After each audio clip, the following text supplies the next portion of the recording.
Olá, meu nome é Kathleen e hoje a gente vai falar um pouquinho sobre a vida de um santo mártir da história da igreja, chamado Policarpo de Esmirna. Mas afinal, quem foi Policarpo de Esmirna? Bom, sabemos que ele foi discípulo de João, apóstolo amado, e bispo de Esmirna, que é citada por ele, pelo apóstolo, em uma de suas cartas contidas no livro da Bíblia chamado Apocalipse. Ao anjo da igreja de Esmirna, escreve: Eis o que diz o primeiro e o último, que foi morto e retomou a vida. Eu conheço a tua angústia e a tua pobreza, ainda que sejas rico, e também as difamações daqueles que se dizem judeus e não são apenas uma sinagoga de Satanás. Nada temas ante o que hás de sofrer. Por estes dias, o demônio vai lançar alguns de vós na prisão, para pô-los à prova. Tereis tribulações durante 10 dias, mas ser fiel até a morte, e dar-te-ei a coroa da vida. Quem tiver ouvidos, ouça o que o Espírito diz às igrejas, pois ao vencedor, este tal não sofrerá o dano da segunda morte. João escreveu o livro de Apocalipse em 95. Isso significa que Policarpo ele conviveu com pessoas que viram o próprio Cristo face a face e andaram com ele. Ele era, portanto, um elo entre a era apostólica e a era pós-apostólica.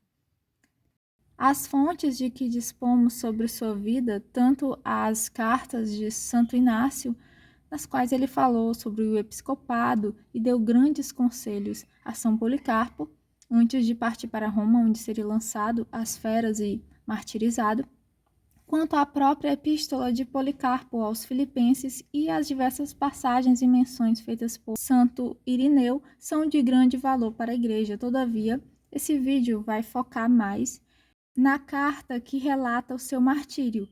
Antes de irmos tratar da carta da igreja em Esmirna para a igreja em Filomélio, a gente vai falar um pouquinho das cartas de Irineu. As cartas de Irineu, elas refletem o caráter referencial de Policarpo, sendo ele um exemplo e uma grande referência para a igreja. Eu vou mencionar 2 exemplos. A carta a Florino, um presbítero romano que tinha abandonado a igreja católica e se tornado um herege, e a carta com respeito à situação da controvérsia da Páscoa a Vítor, a intercessão em favor das igrejas da Ásia, em que ele cita Policarpo como um exemplo a ser seguido.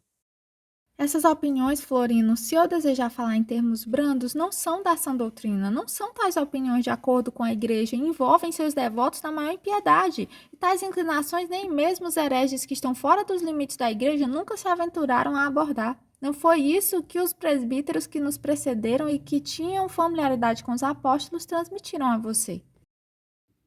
Pois quando eu ainda era um menino, vi você na Baixa Ásia com Policarpo, quando você se destacava na corte real, esforçando-se para obter sua aprovação, pois tenho uma lembrança mais vívida do que aconteceu naquela época do que dos eventos de ocorrência recente. Desse modo, posso até descrever o lugar onde o bem-aventurado Policarpo costumava sentar-se para pregar, seu modo de vida geral e até a sua aparência pessoal, juntamente com os discursos que fazia ao povo. E me recordo de como ele falaria acerca de sua relação familiar com João, o apóstolo, e com todos que viram o Senhor face a face.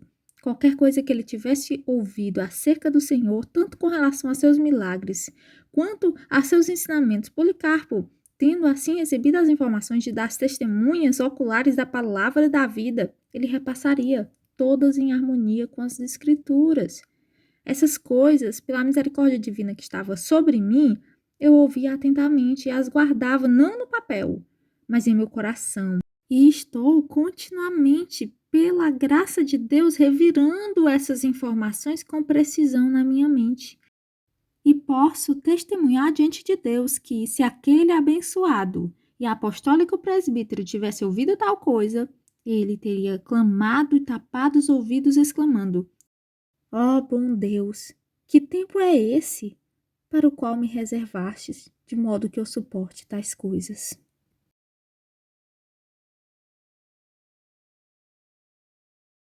Isso tentando fazer com que ele abandonasse a sua heresia e voltasse para a igreja, né?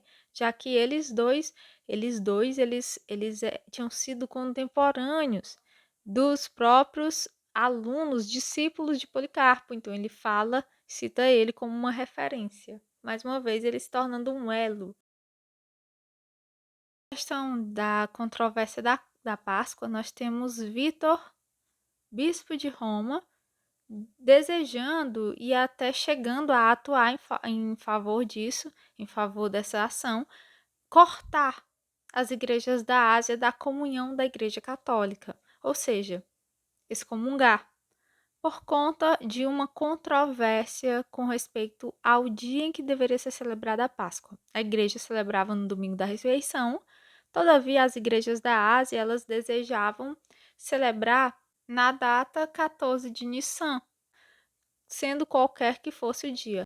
De fato, Eusébio de Cesareia, no seu livro 5 de História Eclesiástica, no capítulo 23, ele chega a explicar a situação toda. Ele diz que as paróquias de toda a Ásia, segundo uma tradição, sustentavam que o 14º dia da lua, dia em que os judeus foram ordenados a sacrificar o cordeiro, deveria ser observado como a festa da Páscoa do Salvador. Era necessário, portanto, terminar o jejum naquele dia, qualquer que fosse o dia da semana, mas não era costume das igrejas do resto do mundo encerrá-lo neste momento, pois observavam a prática que, da tradição dos apóstolos, prevaleceu até os dias atuais, de terminar o jejum no dia da ressurreição de nosso Salvador. Sínodos e assembleias de bispos foram realizados por conta disso, e todos, com um consentimento só, por correspondência mútua, redigiram um decreto eclesiástico, dizendo que o mistério da ressurreição do Senhor não deveria ser celebrado em nenhum outro dia, senão no dia do Senhor, e que devemos observar um encerramento do jejum pascal apenas neste dia.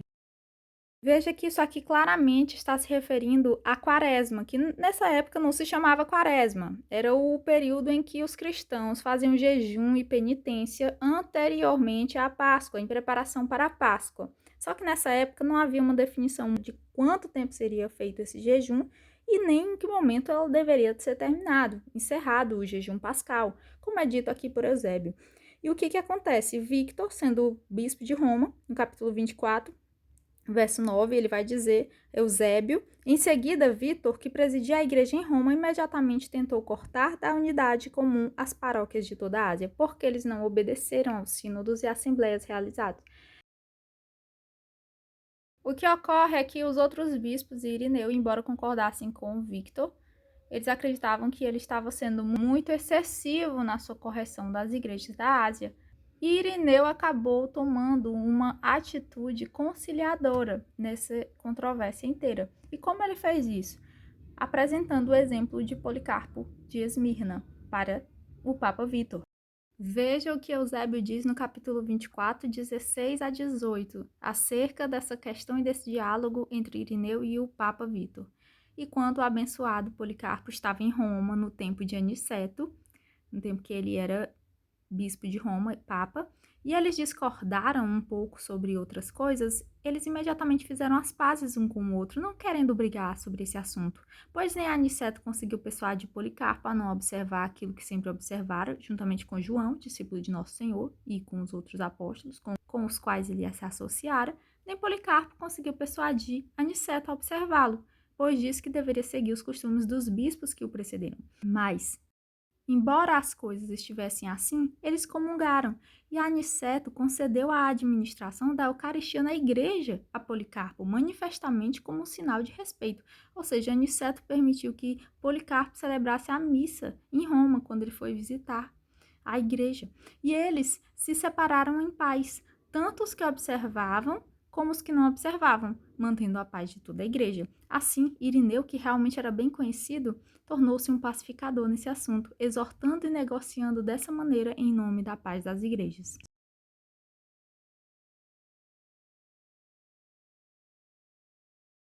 Irineu cita o exemplo de Policarpo como uma forma de amor fraternal para manter a unidade da igreja, porque Policarpo tinha em outras épocas demonstrado uma divergência com Aniceto, outro bispo de Roma, né, outra autoridade. E mesmo assim, no entanto, eles ainda mantiveram a comunhão, ambos, ambos permanecendo com a posição de suas opiniões, e eles não romperam.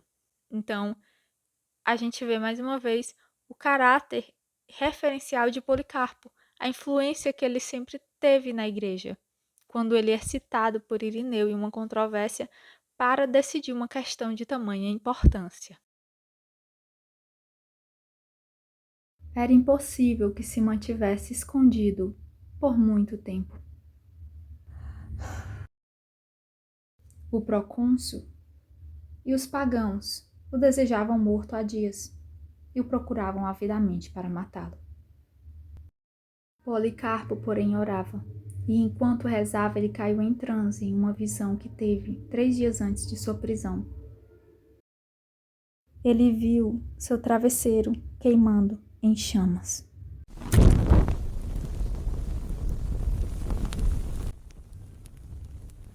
E ao voltar a si, se virou e disse aos que estavam com ele: é necessário que eu seja queimado vivo.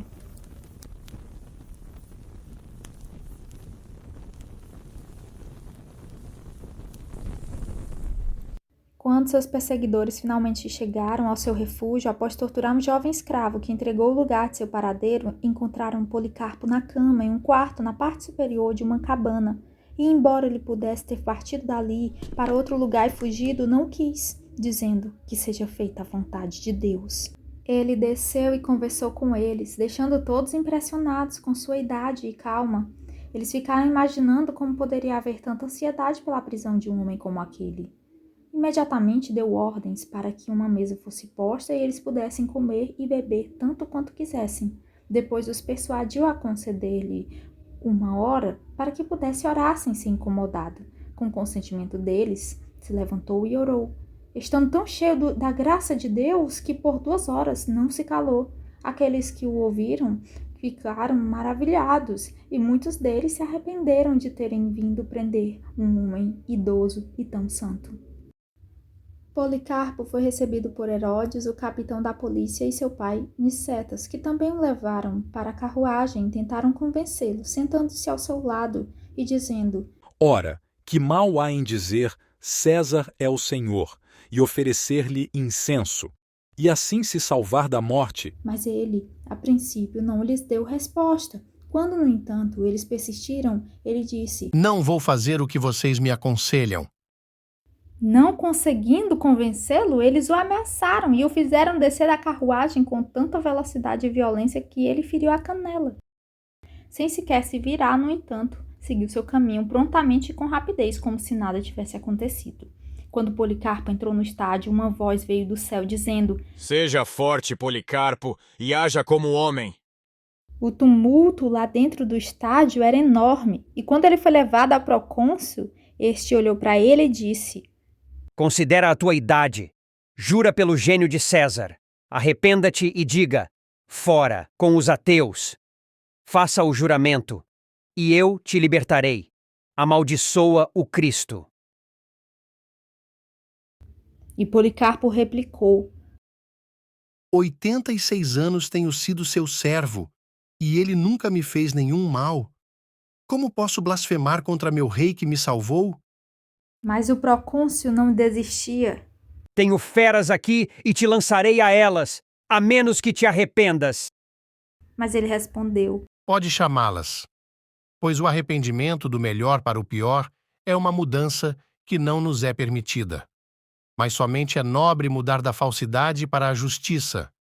O procônsul insistiu: se tu desprezas as feras, eu farei com que sejas consumido pelo fogo, a menos que se arrependa.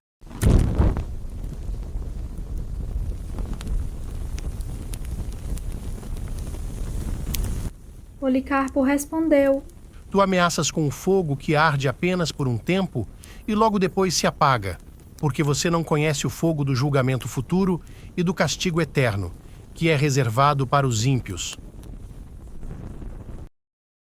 Venha, faça o que quiser.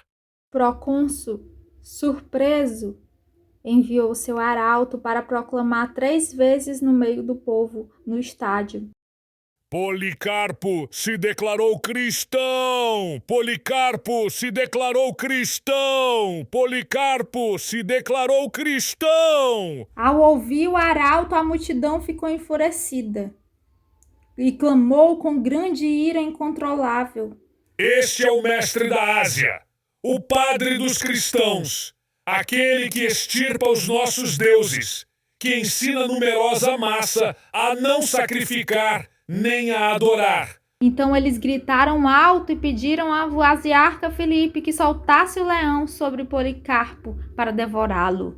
Ao que ele respondeu, Não é lícito, pois o esporte foi encerrado. e a multidão bradou. Queimem Policarpo! Queimem ele vivo! E a partir daqui tudo aconteceu com uma velocidade enorme, e mais rápido do que as palavras podem ser ditas, as multidões imediatamente pegaram das oficinas e das termas dos banhos públicos madeira e lenha e formaram uma pilha. Policarpo, no entanto, estava calmo, e foi ele mesmo quem despojou-se de todas as suas vestes superiores e, soltando o cinto, retirou os sapatos, embora não tivesse o hábito de fazê-lo, pois todos os fiéis tinham o costume de se esforçar para ver quem seria o primeiro a tocar a sua carne, já que Policarpo já era tratado com toda honra em razão de sua santidade, mesmo antes de sua velhice. Quando tentaram pregá-lo na estaca, ele disse: Deixe-me, pois aquele que me concede força para suportar o fogo também me concederá para permanecer na pilha imóvel. e orou. Ó Senhor Deus Todo-Poderoso, Pai de teu amado e bendito Filho Jesus Cristo, por quem recebemos o conhecimento de ti, o Deus dos anjos e poderes e de toda a criação e de toda a raça dos justos que vivem em tua presença. Eu te bendigo porque me concedeste este dia e hora, me julgando digno de receber parte entre os mártires no cálice de teu Cristo para a ressurreição da vida eterna, tanto da alma como do corpo, na incorruptibilidade do Espírito Santo. Que eu possa ser recebido entre eles em tua presença neste dia, como um sacrifício, rico e aceitável, segundo tens preparado e de antemão revelastes a mim, e assim o cumpristes. Tu, que és o Deus fiel e verdadeiro. Por isso, e por todas as coisas, eu vos louvo, vos bendigo, vos glorifico, por meio do eterno e celestial sumo sacerdote, Jesus Cristo, vosso Filho amado, pelo qual seja a glória dada a ti, com ele e o Espírito Santo agora e sempre, e pelos séculos que hão de vir. Amém. Então, acenderam o fogo.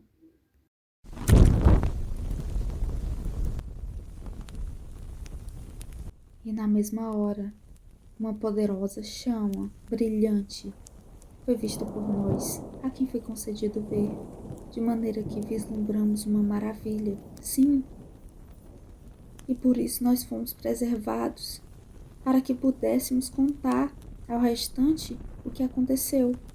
O fogo, tomando a forma de uma abóbada, tal como a vela de um navio inflada pelo vento, formou um muro ao redor do corpo do Marte.